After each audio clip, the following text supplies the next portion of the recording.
The flails are a really bad weapon class in this game, but that's not to say that you can't make viable builds out of them. The thing is that there's basically no reason to use them over things like hammers or even axes. They perform very similar to those classes in terms of damage, range, and moveset. But the thing is, the axes and hammers kind of feel like they have their own purpose, but the flails don't. The axes get more damage than hammers, and they also get better weapon skill options. Like, this weapon class can actually offer some of the best two-handed DPS in the game.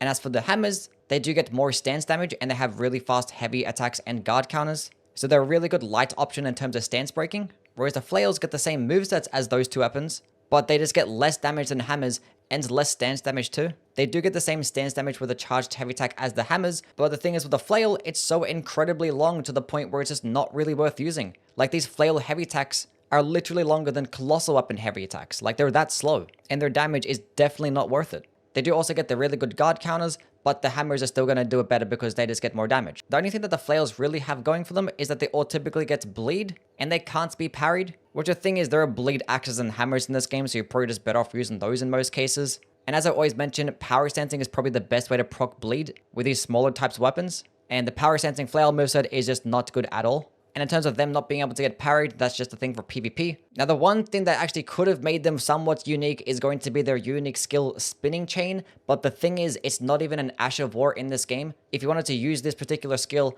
and have your weapon infused, you cannot. They just didn't put it in the game for some reason, not even in the DLC. They just decided not to add Spinning Chain. And this skill is actually a pretty decent way to proc bleed. It is very cheap. I probably still think it's a bit outclassed by Wild Strikes because Wild Strikes actually does get hyper armor and it does have like faster follow-up inputs. But if you do have longer openings, I think Spinning Weapon could just be the better option. But yes, it is very disappointing that this thing is not an Ash of War in this game. But for today, we're going to rank all 6 of them from worst to best based on how well they perform and how useful they are in PvE.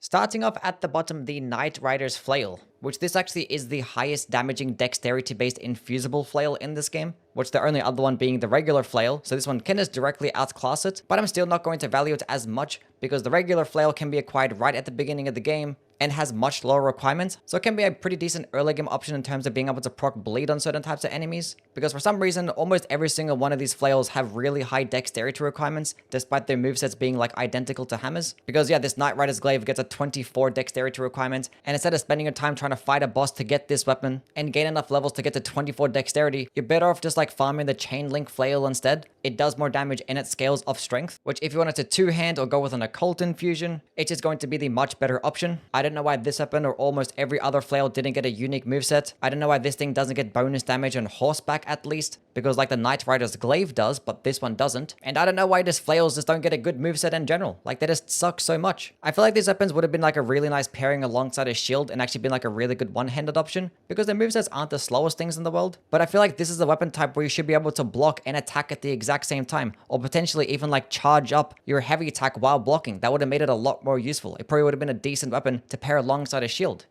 At number 5, the normal flail. Now, as I mentioned with the NIGHTRIDER's Flail, it is going to be your other dexterity infusible flail, and both of which are going to be outclassed by the CHAINLINK Flail, because that just gets the exact same moveset, but just more damage and scales of strength, which is just much better to have in my opinion, because these things have higher dexterity requirements, and being that they have bad power stancing combos, in most cases you are going to be two-handing them. Now, despite this thing actually getting less damage than the NIGHTRIDER's Flail, I am going to value it more, because you can pick this up right at the beginning of the game without having to kill anything, and it does give you access to a bleed weapon with a pretty decent skill that can proc bleed quickly. Spinning Chain is a decent weapon skill, as I did mention, but being that it's not an Ash of War, you can't infuse it onto a weapon to pair it alongside different types of infusions, so you're just going to be stuck with a regular standard one, which for early game, it actually is optimal to not infuse your weapon anyway. But I think that's the only use that it does have. It offers an average skill and actually does some passive bleed, but there are like a bunch of other bleed weapons that you can get early game that are just going to be better than this one anyway.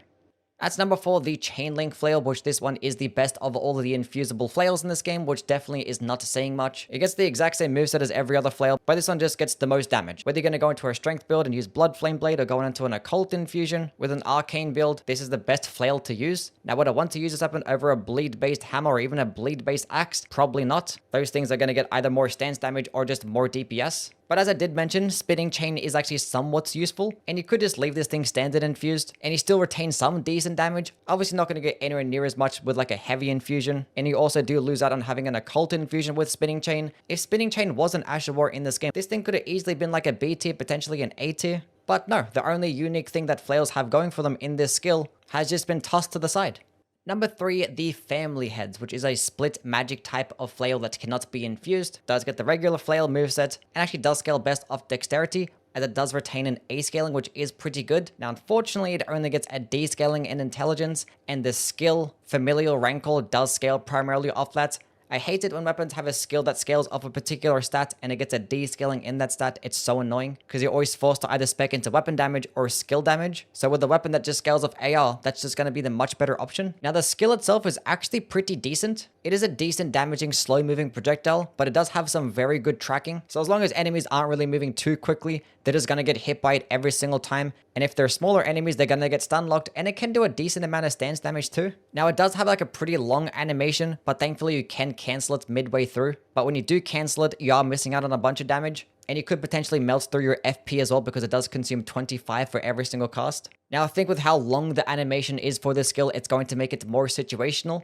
It can be a very easy skill to use, but if you want to consistently be able to get this skill off, you always have to just keep running backwards and running away from a boss fight just to be able to use it. And in that instance, there are going to be lots of other intelligence or magic based options in this game that could just work better. I probably would have liked it more if the weapon skill actually did scale off AR. That way it could just be like a decent dexterity projectile option. It probably would have been nice if it could proc some frostbite as well. And obviously if it wasn't a flail, it would be pretty decent. But I don't think it's a bad weapon by any means.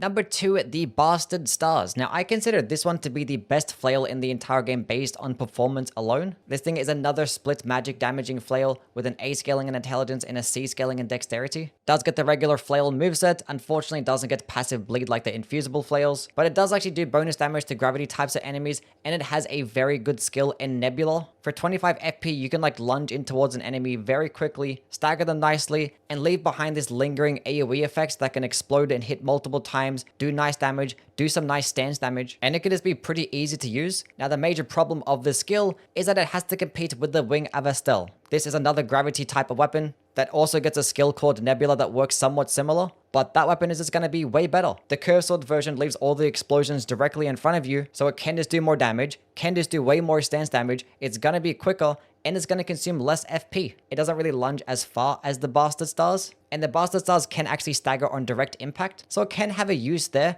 but there are some cases where it actually like knocks them back further and the follow-up explosions don't actually connect. But it is still like a pretty decent weapon, but unfortunately it has to compete with the Wing of Astel, and that weapon is just way better because of its skill, the fact that it's a curved sword, gets a better heavy attack, and you can get it earlier in the game.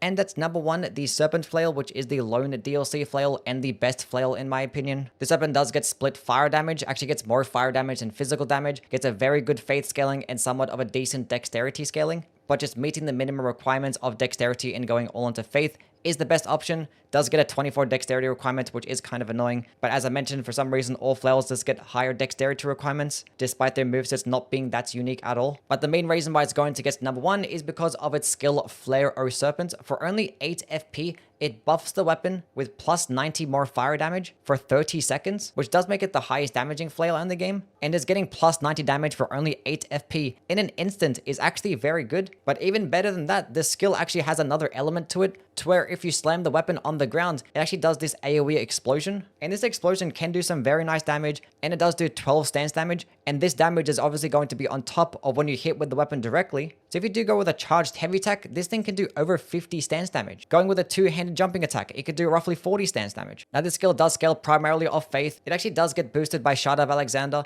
and the Winged Serpent Helmet. If you manage to go to New Game Plus or get somebody to drop it for you, having them power stance can be amazing as well. Just going into a jumping attack build can be pretty fun. Now the only thing that's stopping me from putting it into an S tier is because the best ways to actually explode the weapon is going to be with either a jumping attack, a running heavy attack, or a charged heavy attack. And the thing is, the flail doesn't really do good in any of those things. If this thing was a hammer, it would just be an S tier because the hammer charged heavy attack is very quick and does high stance damage. Like out of all the weapon classes they decided to put this skill onto, they put it on a flail, and the flails just suck so bad. Maybe one of these days the charged heavy attack of the flails ends up getting buffed, but as it stands right now, I can only really put this thing into the A tier.